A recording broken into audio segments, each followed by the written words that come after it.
Joburg's hottest breakfast show. It is Wednesday, of course. It is Legends, and joining in the incredible investigative journalist, Karyn Maughan. Hello. Thank you. Welcome. Thank you very much. Ava's chauffeur drive got you here safely? Yes, and then I got offered coffee by like 5 million people. It was a bit overwhelming. Okay. I mean, I'm a morning person. Well, I try to sort of ease into the day. Yes. And I told Andy I felt like I was walking into like a room full of puppies covered in liver paste. Just like, hello. You thought it was a smear campaign. Yeah, something like that. I'm used to those. Okay, well, listen, was the coffee good though? No, it was superb. Oh, wonderful. I'm overwhelmed. It's our Lavazza coffee. Yes, we're it's very nice. We're very, very nice. Listen, it's great to have you here in the studio. I've been following you on the Twitface for years now. Yeah. And it's just incredible how things have sort of exploded over the last few years. But we'll get to that in a short while. But Karyn, when did you know that you wanted to go and be a news journalist, or did it just happen by chance? I knew since I was like a kid. I was just, I mean, it's hilarious because I found stuff now when I was like in Standard 1. I'm giving my age away by saying Standard 1, but where I did little news reports on the neighborhood, and I was always a weirdo. Yeah, no, I would write. I was constantly writing, and when I read like my mom gave me my matric, like, you know, they write a little recommendation about Karyn was, you know, exposing social injustice at the homeless people in the park and wah. So it was always there. And then I was a very weird kid. I worked in a mortuary when I was 19 because I was like, I'm scared of death and I want to know how it works, and, you know, was washing cadavers. What? And I've always been cool. a strange kid. So it was like I was never going to go and work at a bank with an inspirational poster of a dolphin on the wall. So, you know, thank God for journalism. I love it. Hey, working in a mortuary. Isn't that great? But now, Simon, just Andy, for you, just first of all, Standard 1, Grade 3. Yes, I okay, got just that. so that you you. understand that. Important. So Simon also was a Rhodes graduate, So was Andy. and Andy. Well, Andy we know was in Grade 3. Karyn was in Standard 1, so I think it might be a few years difference. Yes. Yeah, a couple. Just a couple. But you might have studied together. I think we our paths may have crossed. We look about the same age, but I never went to any lectures. No. Karyn Yeah. looks a lot younger than you. No. I think I'm a lot older. I'm not going to go into that. But where did you go to grow up? Which city? I was in Cape Town. Okay, so Cape Town. Don't hold it against me. Well, at least you've seen the light. Yeah, no, I did. there I we did go. in a big way. You're in the big city now, not the little village. But I moved around a lot. I mean, I studied at Rhodes, and then I went to Joburg about 10 years ago. Yeah, more than that, actually, 11 years ago. So I've been here ever since. I would not go back to Cape Town. I love Joburg. Yeah, neither would I. It's too slow down there. Yeah, and also, I don't know. Stop mocking Cape Town. Just because but- they've got a stupid little hill, freezing cold water. Don't call my mom. Simon. Don't call my No, mom they that. don't have water. The water Oh, thing yes. is, you know, they don't have water. Well, You okay, they've mustn't got bring that up. freezing cold sea water. Yes. Cape Town would be the most beautiful city in the world if it had Durban's water, sea water, and Joburg people. It's They're a great true. place. You know, I just like, you know, you start twitching when you have to go to the Salt River Market and pay 150 Rand for an artisanal pizza that was stumped with the, you know, goat's cheese and something unmentionable from a tomato. So it's just the pretentiousness. I love Joburg because we're very unpretentious, and the news is it's happening. All of it's happening here, you know. We're a little more real. All right, let's get into some of the fascinating. We live in this country over the last 20 years. Let's be honest. I mean, things have just really opened up for us in terms of as a journalist. It must be so rewarding for this ability to have this freedom of speech, although a lot of people are trying to suppress it over the last couple of years. But they're just such extraordinary events that are happening. And let's hit the one that I know you've been commenting on over the last couple of days, and this is the whole KPMG SARS Tom Moyane episode. And in layman's English, you know, because unfortunately I don't understand all of the big words that you learn when you go to Rhodes, etc., etc. What is going on? And just in that little story, I mean, what actually happened, and how is it going to end for those parties, for SARS, Tom Moyane, and KPMG? How do you see it?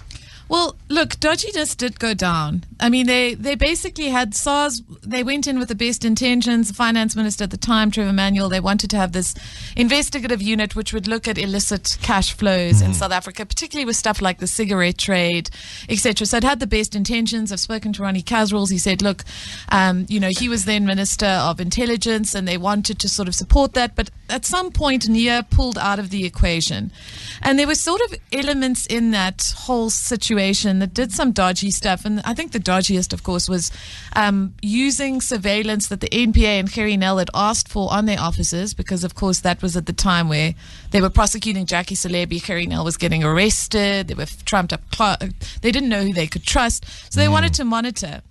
So they monitor, but somehow this goes awry. Well, the allegation is, and then the surveillance that the NPA is using to protect itself then gets allegedly supplied to SARS. And the other underlying narrative of that is that was actually the source of the spy tapes that got the president off the hook the first time. Because they were bugging Leonard McCarthy, they were bugging Nuka, and they handed that over to crime intelligence, who then gave it to the president. When you're doing a story, do you have a massive board and you have to try and put, start at the top and then just have all of these little pieces? How do you remember what's going on? Because it just every day you seem to be uncovering something new.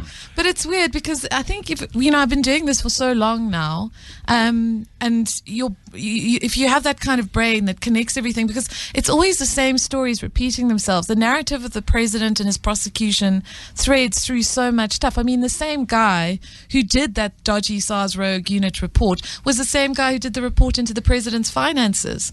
So, I mean, all of this stuff is connected, and it's just to know the connections and to not get bogged down by all the minutiae, and to be able to say, this is the clear narrative, this is why this is important. Okay, and I get that. The only problem is when you're on TV, you only got a certain amount of minutes that you can talk for. Yes. If you're going to write, you've only got certain lines. So, but the story, I mean, what you've just told us now, you could write a book on it, just for people to try and understand what's actually going on. So how do you, as you say, you look at that narrative and you try and make it as simple as possible.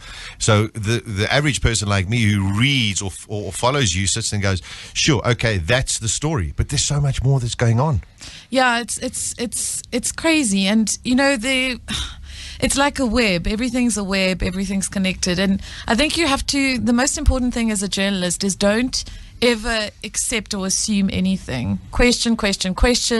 I mean, I'm kind of lucky because I have a photographic memory, so I can remember things from affidavits that were filed like 8 years ago, which is a problem sometimes because, where the hell am I going to put this? I know, but you catch some people out. I've seen you on the TV. Yeah, I mean, and that's the thing. You said this back in 2011. Yeah. But I don't remember.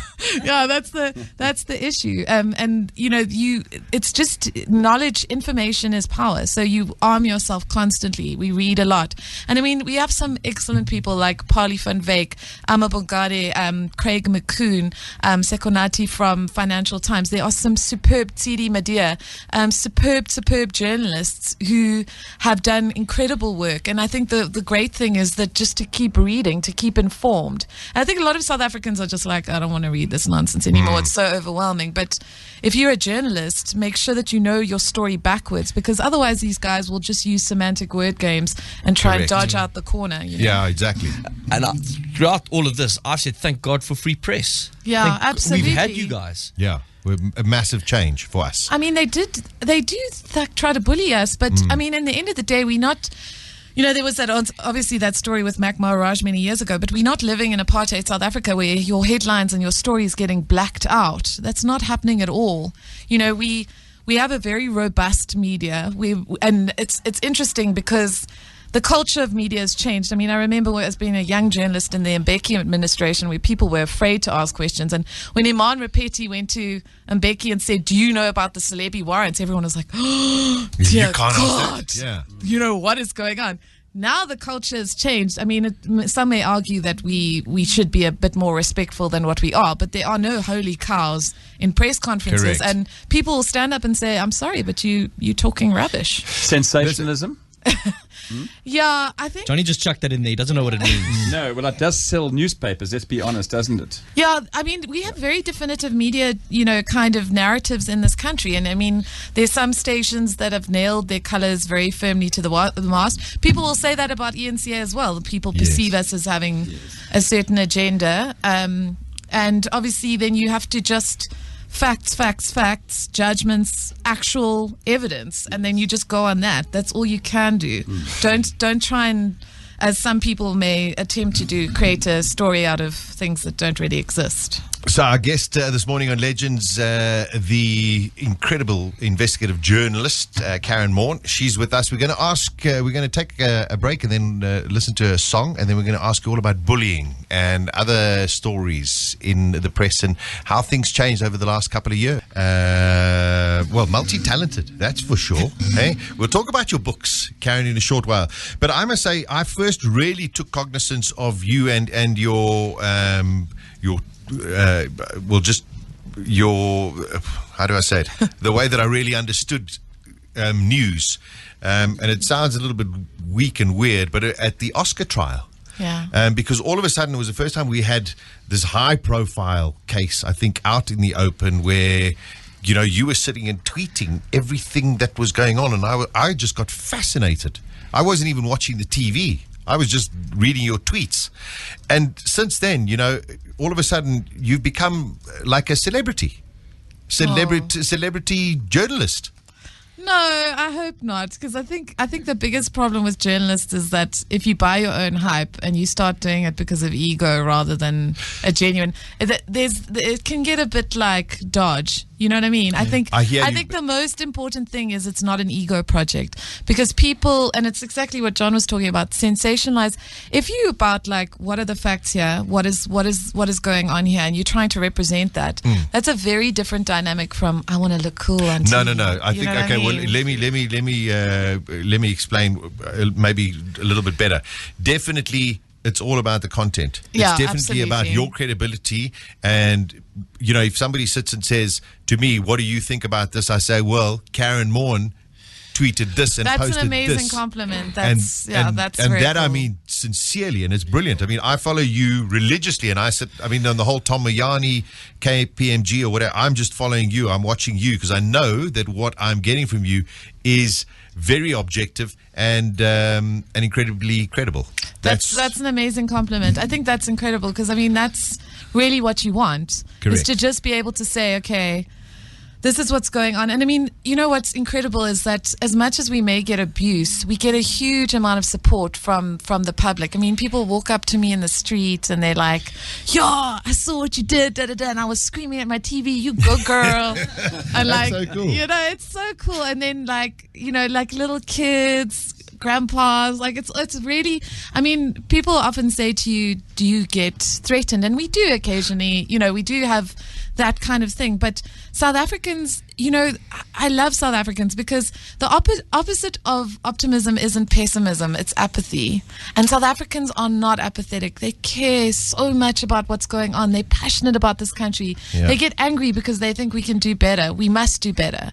And so if they see you as kind of a champion for like trying to understand a situation or challenging authority that is not acting in an appropriate way, they are fully behind you. And that's an incredible energy that you get from them, I think dejected is a word that describes the South African public at the moment, because we've got people like you doing some good investigative work and the press at large, but nothing seems to come of it. We protest, and I haven't seen one person prosecuted or hauled over the coals yet for these Gupta spy tapes.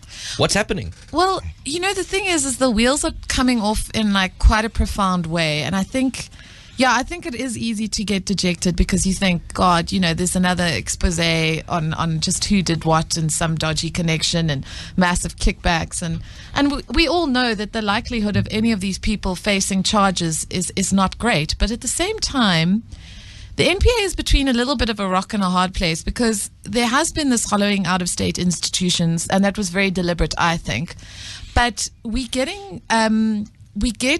the specter of a potential private prosecution with that AfriForum organization. We're seeing a lot of like law firms essentially doing the work of the state, building the PRASA case up from massive forensic investigation. And I think what will be interesting for me is the point at which the NPA is forced to hand over those certificates saying we're not going to prosecute, we don't have capacity, or whatever excuse they give. And we see those kind of organizations with public funding actually taking these guys and putting them on trial. And I suppose the problem is that the NPA also, together with the leading party, must probably are in a situation of posturing because they don't want to do it prior to Mangayung that comes up now. Yeah. And the ANC has to now choose new leaders going forward. So they sit and say, let's get that out of the way first before we now sit and say, okay, Mr. Karyn and your AfriForum, have a go. Well, there's no, I mean, in the Hawks matter with PRASA, which is, I mean, like billions of rands of dodginess, they basically said to PRASA, we don't have capacity to do forensic investigation, and then PRASA spent over 100 million rand, insane amounts of money to do that forensic investigation. There's people like Glynis Breitenbach, who used to be at the Commercial Crimes, removed. There are a lot of the really good guys have left the NPA. Harry's left. Harry is an excellent prosecutor. I mean, he did an incredibly good job on the Jackie Celebi prosecution, which was quite difficult. And you see, the interesting thing is that, my reading of a lot of the Gupta stuff is that we have this very blunt force trauma concept of corruption, that I'm going to give you, Sasha, a cool drink, and then you're going to do certain things for me. Yes. And doesn't work like that. I mean, the pathology of what we're seeing coming out in the Gupta emails is not that people were necessarily given wads of cash, although Mcebisi Jonas may argue differently. It's that people were given access to power. They were given positions. And that's a very different kind of thing. That you had people, and like Minister Des van Rooyen, who staggeringly was 4 days of finance minister.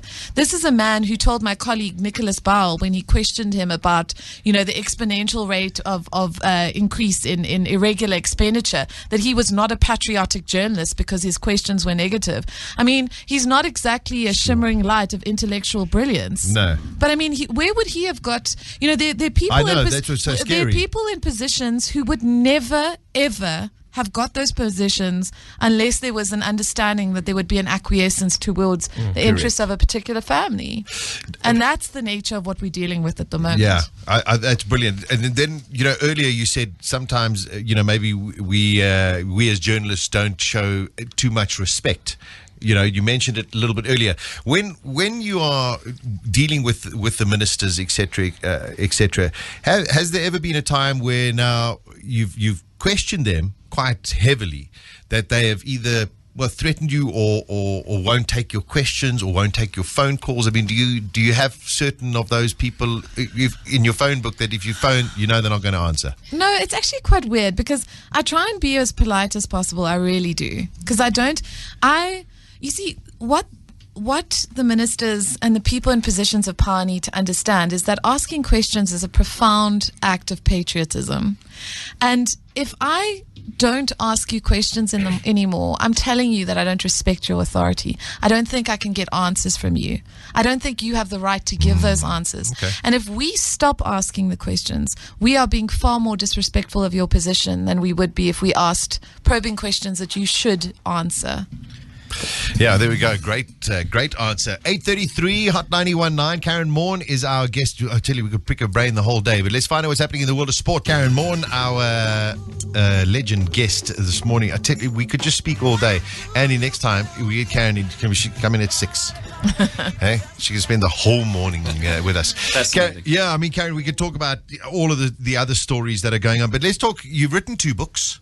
Okay, one was about Lolly. Yes. And there were lots of cars in that. So well, listen, Sanders, Koenigseggs, it's totally your vibe. It was. I mean, listen, the late Lolly. And who bought those cars or was involved was Justin Tavares, who was Oscar's best friend, who got called to the house on the night. It's all connected, guys. And amazingly, Lolly Jackson wanted me to go and do the Gumball rally with him in the United States in his SLR. Mercedes. But we Did never, he do we his never thing got to where do it. he asked you for lunch and then strippers would bring you chicken wings? No, he didn't. But him and I did drive around in his Zonda once or twice, and for all of the wonderful cars that he had, he was not a Very good very driver. skilled driver. No, Anyway, yes. I'm still here, and he's not, unfortunately.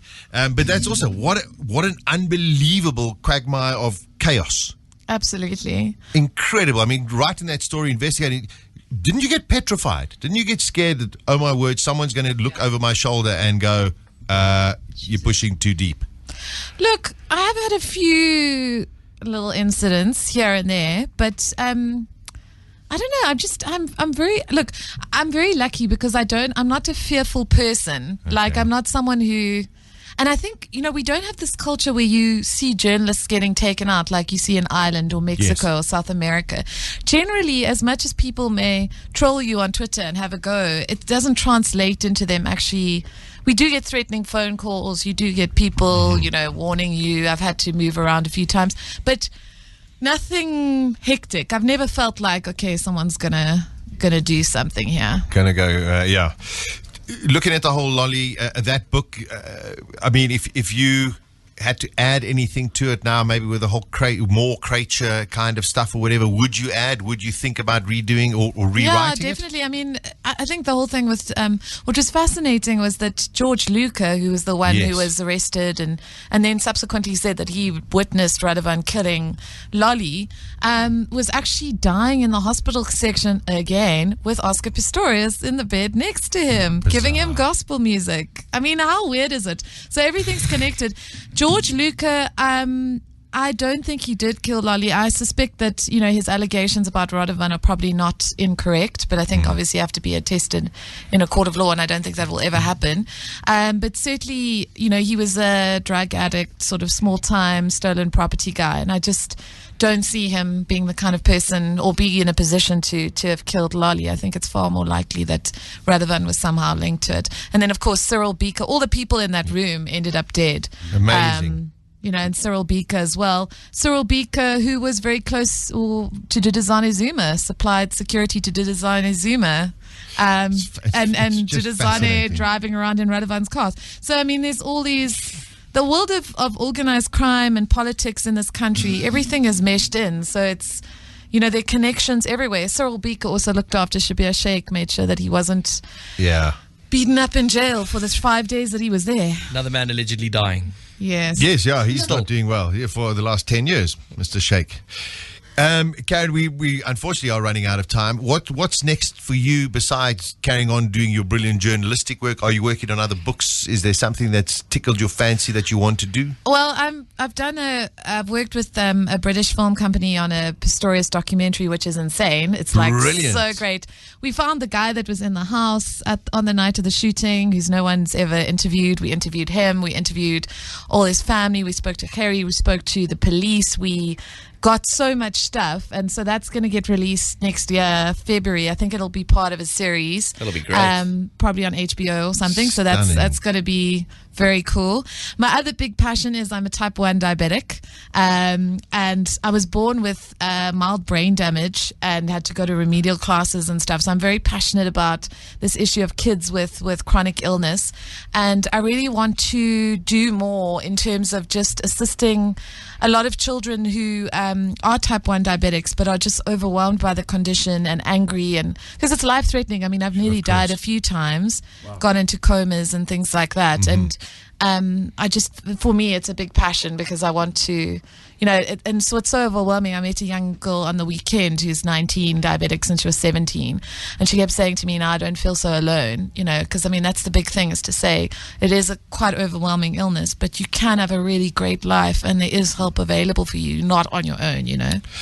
Well, I tell you, if there's anything that we at Hot can assist you with, if you go in any fundraisers, etc., That would be amazing. Please let us know, and I can tell you, we as this team will definitely get behind you, and I'm sure we'll have a chat to Lloyd and see how we can assist you there as well. Thanks so much. That is really, really great. Thank you. Can I Thanks, just ask Karyn. one Yes. last question before Karyn ducks? What do you think is going to happen next with the whole Zuma spy tape saga? How's this going to pan out? The court's going to rule that the decision not to prosecute was invalid because the NPA's acknowledged that they utilized the wrong statute. So the court has a very legal, technical basis to say, we'll uphold the decision that the prosecution should stand. They're going to give very firm directives on the reinstatement. I think they'll say that the case is reinstated because they'll say that the NPA's issues around representations are a parallel process that is available, but this is how the law works, and the law can't make exceptions for the president. We'll then see the president making representations to the NPA, and the NPA announcing, I think very likely, that they're not going to prosecute him on the basis of concerns of the evidence against him, particularly with the KPMG report, that it was written by the same person as Johan van der Walt. And possibly then we'll see a legal challenge by the DA to the rationality of that. But I mean, the big issue will be 10, 11, 12 years down the line, can the NPA actually pursue the prosecution? What has happened to the evidence? And what has happened, one of the prosecutors, Billy Down, is still with the NPA, but do they have the capacity or the will to pursue a prosecution that they should have pursued 10 years ago? Exactly. Unbelievable. We'll leave it there. Yeah, we'll leave it there. We're back to the studio. Karyn, so brilliant to have you here. We're definitely going to get you back again, pick more of your brain, but please continue what you're doing and inspiring, I think, a lot of young journalists out there and people like myself who sit there and go, you know what, this is news worth following. So thanks very much for your time and coming through to us. Thanks, Sasha. So there we go. Karyn Maughan, our legend this morning. Joburg's hottest breakfast show. Sasha Martinengo, Andy Levy, John Wallen, Kwaneli Kuneni, Simon Hill. Weekdays from 6 to 9. Hot.